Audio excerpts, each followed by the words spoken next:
Lautan adalah rumah bagi hewan-hewan unik di dunia dan internet. Yap, jauh di bawah arus besar dan tekanan air yang tinggi, kabel raksasa menghubungkan benua ke benua di dasar laut. Internet adalah sekelompok jaringan yang saling terhubung untuk membentuk jaringan yang luas, yaitu internet. Gadget yang terhubung ke internet bisa mengirim data ke perangkat lain.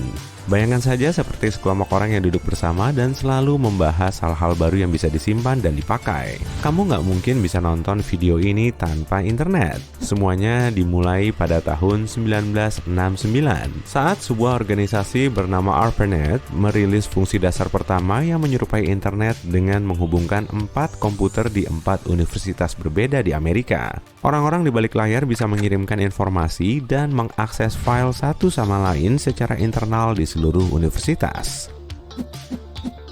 Pada tahun 90-an, internet mulai terbentuk dengan lahirnya World Wide Web atau seperti yang kita kenal sekarang dengan sebutan www.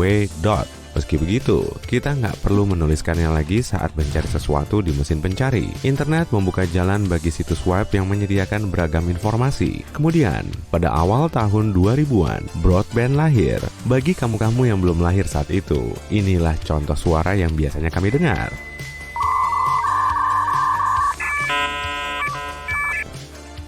Bisingnya, tapi ini adalah cara tercepat bagi kaum milenial untuk masuk ke dunia internet. Penemuan inovatif ini kemudian dikembangkan di kampus-kampus besar di seluruh Amerika Serikat dan akhirnya berganti nama menjadi internet. Jadi, jangan bayangkan internet sebagai gedung besar yang mempekerjakan ribuan orang untuk memastikan kita mendapatkan apa yang kita cari. Sebaliknya, internet hanyalah distribusi sistem jaringan yang mengandalkan upaya kolektif dari berbagai mesin dan sumber untuk membentuk jaringan yang signifikan. Perbedaan antara komputer dan internet adalah komputer butuh perangkat keras untuk bekerja, sedangkan internet bergantung pada jaringan yang tidak harus selalu ada. Jadi, jika sekelompok server di suatu negara mati, bukan berarti seluruh dunia akan terpengaruh. Beberapa situs web mungkin ikut mati, tapi kalau kamu berada agak jauh dengan negara lain, efeknya mungkin tidak terasa. Pusat data menyediakan informasi seperti video yang kamu tonton sekarang ini, dan mengirimkannya ke satelit yang mengorbit bumi. Pusat data menyimpan data konten di tempat bernama SSD di dalam perangkat keras besar bernama server atau peladen. Server kemudian mengambil data itu dan mentransmisikannya ke gadget yang kamu pakai untuk menonton video ini. Tapi cara ini kurang baik dan menyebabkan latensi tinggi. Jadi, internet dihubungkan dengan kabel jaringan fiber fisik yang tersebar kemana-mana. Ada hampir 1,2 juta kilometer kabel yang menghubungkan seluruh benua. Banyak perusahaan menggelontorkan uang ke proyek kabel bawah air untuk dipakai bersama. Bayangkan kabel ini seperti jalan raya rumit yang menghubungkan kota-kota. Kabel adalah sekelompok benang fiber kaca halus yang disatukan. Orang-orang di belakang kabel ini di tempatnya masing-masing menghabiskan setidaknya 1 tahun untuk merencanakan dan menyusun jalan raya kabel ini.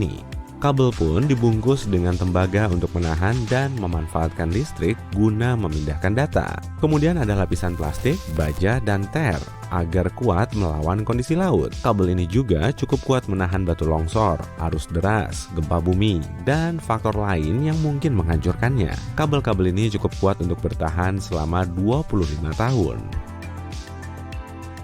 Setelah kabelnya dibuat, waktunya kita kirim ke laut. Kabel dibawa dengan kapal besar.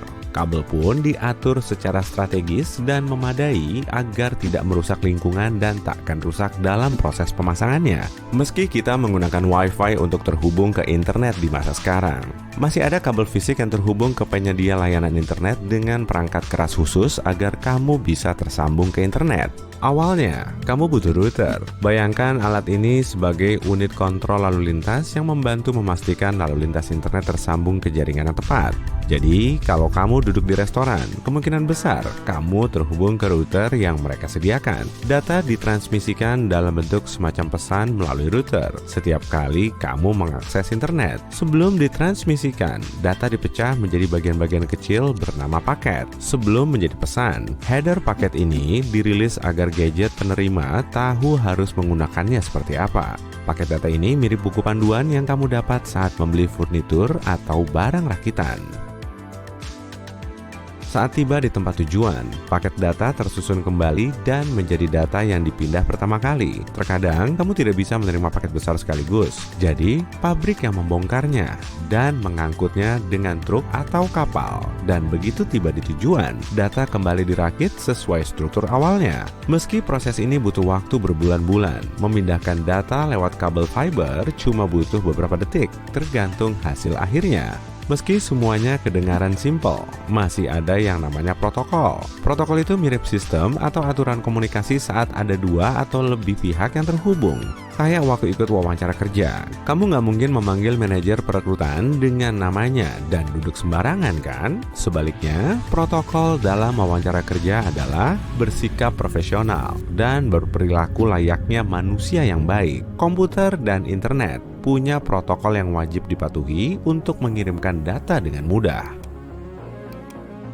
Nah, sekarang internet sudah ada di gadgetmu dan kamu bisa menjelajahi web dengan mudah. Setiap gadget punya alamat IP unik untuk terhubung ke internet. IP adalah singkatan dari Internet Protocol. Ini sama seperti alamat rumah bagi gadgetmu saat mengakses internet. Saat memesan paket ke rumahmu, kamu tentu menulis semuanya di alamat, mulai dari negara, provinsi, kota, gedung, jalan, lantai, dan lain-lain. Kamu dapat alamat IP dari provider layanan internet di setiap gadgetmu yang terhubung ke internet. Alamat IP bukanlah rahasia. Kamu bisa dengan mudah menemukannya di pengaturan perangkatmu. Bahkan situs web yang disimpan di pusat data juga punya alamat IP. Alamat ini kemudian dinamai seperti youtube.com agar lebih mudah diingat alih-alih cuma sekumpulan angka. Sekarang kamu sedang duduk di depan laptop dan mengetik situs web yang mau kamu akses. Kamu meminta DNS atau Domain Name Server yang memfilter nama-nama situs web dan menyediakan alamat IP situs web. Browsermu akan meneruskan alamat IP itu ke server di dalam pusat data. Setelah diizinkan oleh server, data akan dikirim lewat kabel serat optik. Perjalanan yang ditempuh suatu data sangat menantang dan melewati medan berat seperti gunung dan lautan. Akhirnya, data ini tiba di kotamu lewat kabel yang terkait ke routermu. Kalau kamu menggunakan data seluler, data itu akan ditransfer ke menara seluler yang memancarkan gelombang elektromagnetik di internet. Meski kedengarannya lama, semua proses ini berlangsung dalam hitungan milidetik.